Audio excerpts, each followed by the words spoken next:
അപ്പോൾ ഇന്ന് ഞാൻ ഇൻ്റർവ്യൂവിന് പോയിട്ട് ഉണ്ടായ ഒരു വേഴ്സ്റ്റ് എക്സ്പീരിയൻസ് ആണ് ഞാൻ നിങ്ങളോട് ഷെയർ ചെയ്യുന്നത്. വേറൊന്നുമല്ല, ഞാൻ ഒരു ഹോസ്പിറ്റലിലേക്ക്, ഒരു മൾട്ടി സ്പെഷ്യാലിറ്റി ഹോസ്പിറ്റലിലേക്ക് ഇൻ്റർവ്യൂവിന് പോയിട്ടുണ്ടായിരുന്നു. അവിടെ ചെന്നപ്പോൾ അവരെന്നോട് പറഞ്ഞത്, ഇൻ്റർവ്യൂ ചെയ്ത് കഴിഞ്ഞപ്പോൾ അവരെന്നോട് പറഞ്ഞു കുറച്ചുകൂടെ സ്പീഡ് വേണം, സോ അതൊന്ന് ഇമ്പ്രൂവ് ചെയ്തിട്ട് വരും, നമ്മൾ ഉറപ്പായിട്ടും എന്താ പറയുക, ജോലി തരാം എന്ന് പറഞ്ഞു. അപ്പോൾ ഓൾറെഡി ടെസ്റ്റൊക്കെ ഉണ്ടായിരുന്നു. അത് കഴിഞ്ഞ് 1 മന്ത് കൊണ്ട് ഞാനത് പഠിച്ച് എൻ്റെ കയ്യിൽ നിന്ന് കാശ് മുടക്കി ഞാനത് പഠിച്ചിട്ട് ഞാൻ വീണ്ടും ചെന്നു. അപ്പോൾ വീണ്ടും ഒരു റൗണ്ട് ഇൻ്റർവ്യൂ ഉണ്ടായിരുന്നു. ടെസ്റ്റൊക്കെ എടുത്തു. അവരെന്നോട് പറഞ്ഞു പ്രൊഫൈലൊക്കെ ഓക്കെയാണ്, അവരെ കോൺടാക്ട് ചെയ്യാമെന്ന് പറഞ്ഞു. അങ്ങനെ ഞാൻ വെയിറ്റ് ചെയ്തു. വീണ്ടും അവരെന്നെ കോൺടാക്ട് ചെയ്തു. ഇൻ്റർവ്യൂവിന് ചെല്ലണമെന്ന് പറഞ്ഞിട്ട് ഞാൻ ഇൻ്റർവ്യൂവിന് വീണ്ടും ചെന്നു. ടെസ്റ്റ് ചെയ്തു, ടെസ്റ്റൊക്കെ നടത്തി.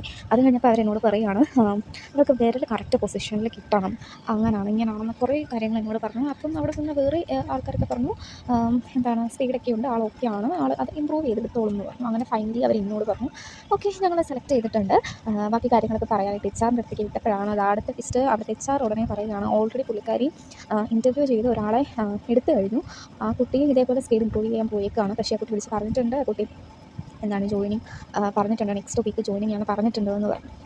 അതല്ല, ഞാനും ആ കുട്ടികളെ ഇമ്പ്രൂവ് ചെയ്യാൻ പോയിട്ട് എനിക്ക് വീണ്ടും 2 റൗണ്ട് ഇൻ്റർവ്യൂ ആണ് കഴിഞ്ഞത്. ആ കുട്ടി ഇമ്പ്രൂവ് ചെയ്ത് വന്നിട്ട് കൂടിയില്ല. എന്നിട്ടും എങ്ങനെയാണ് ആ കുട്ടി ജോയിൻ ആവുന്നത്? ഇതാ എച്ച്.ആറിന് കെയർ ഓഫിലുള്ള ആരെയോ തിരികെ കയറ്റാൻ വേണ്ടിയിട്ട് എൻ്റെ അവസരം അവർ നഷ്ടപ്പെടുത്തിയിരിക്കുകയാണ് മനഃപൂർവ്വം.